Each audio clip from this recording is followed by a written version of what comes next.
welcome back to Swift Guitar Lessons for another lead guitar tutorial. In today's lesson, I'm going to be showing you how to play the A position of the minor blues scale. We're going to investigate some of the intervals within that scale, but also talk about how to better memorize and practice scales in general.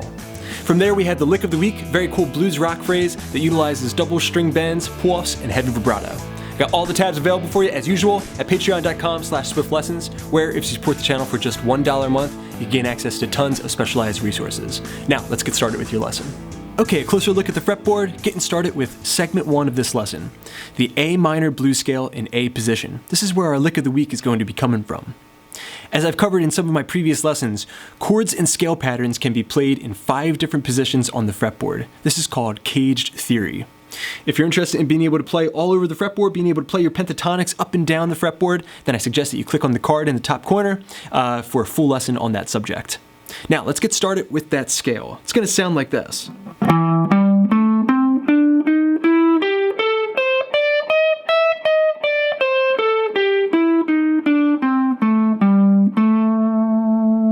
And resolving back on A on the 12th fret. Okay, so that was an E note on the 12th fret of the low E string.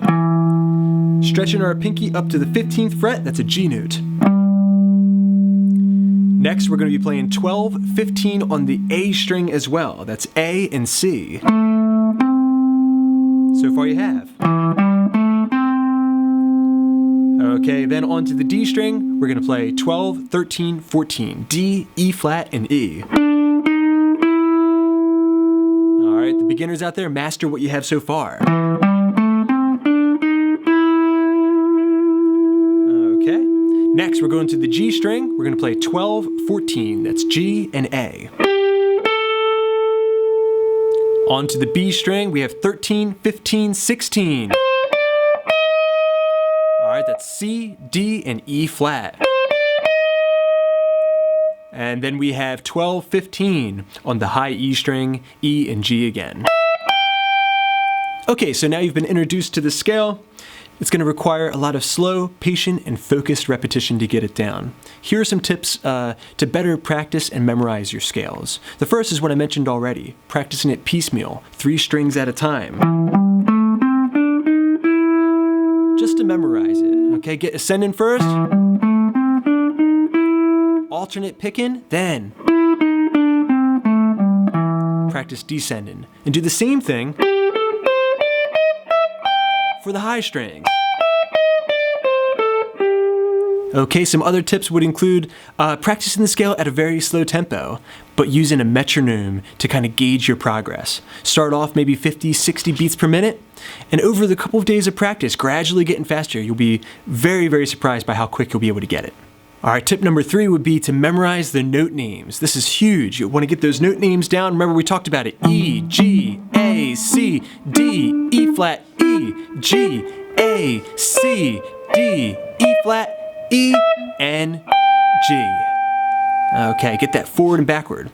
And the other thing would be to memorize where the 1s, 4s, and 5s are first, and then eventually all the intervals in this scale. That way, when a certain chord comes in the rhythm track, you'll be able to respond to it. A 1 chord comes in.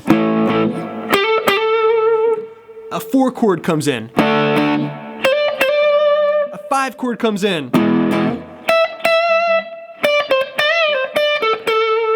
And you'll be able to resolve back to the 1. Okay, and my 4th tip is practice the scale using syncopation, a little bit of funky rhythm behind your playing. So instead of playing it nice and straight,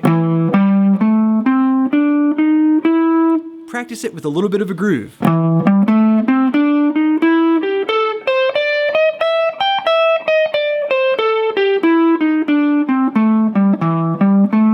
see if you can resolve it back to A. Okay, and my 5th and final tip for being able to better memorize your scales. After many repetitions, it's time to practice the scale over a variety of backing tracks. This is very helpful. You know you have a scale down when you can perform it in every key and over a wide range of different rhythms and tempos. Okay, fantastic everybody. You have the scale down and my 5 tips for being able to better memorize scales in the future. If you're ready to move on, we have the lick of the week. Again, it's going to sound like this at full speed. All right, comes right in on the 1 beat, real slow.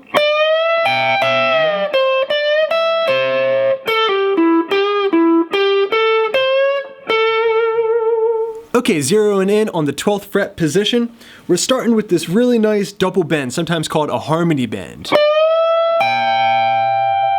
One of my favorite tricks to do in this position of the blues scale. So I'm bending the 15th fret of the B string, and then I'm going to return back. Next we have 13, 15, 12th fret of the high E string, and a bend on the B string 13th fret, that C note. You put all that together, we have a great place to kind of stop and practice.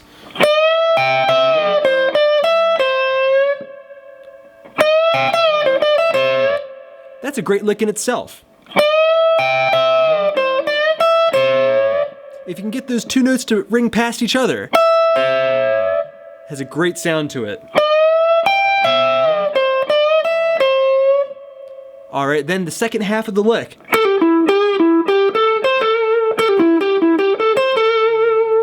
We're going to do a pull off on the G string, 14th fret to the 12th fret. 14th fret of the D string, 12th fret of the G, 14th fret of the D string, and then 12, 14 on the G string. That sounds like this.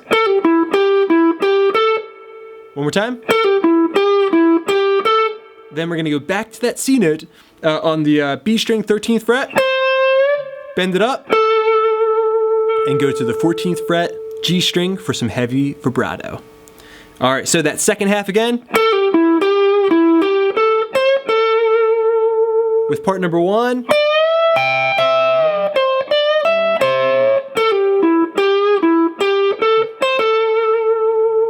Alright, one more time real slow. Look at my right hand too, so you can just kind of get an idea of how it's picked. Notice how I'm alternating.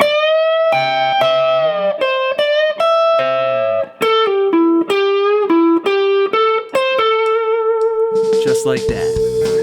Alright everyone, thanks so much for checking out this blues lick of the week. I hope you enjoyed it. Thanks so much to my supporters at patreon.com/swiftLessons. Hope you're enjoying the extra resources. I got many more videos coming up, so keep checking back. Please subscribe, please share. This is Rob at Swift Guitar Lessons in Philadelphia, saying happy picking.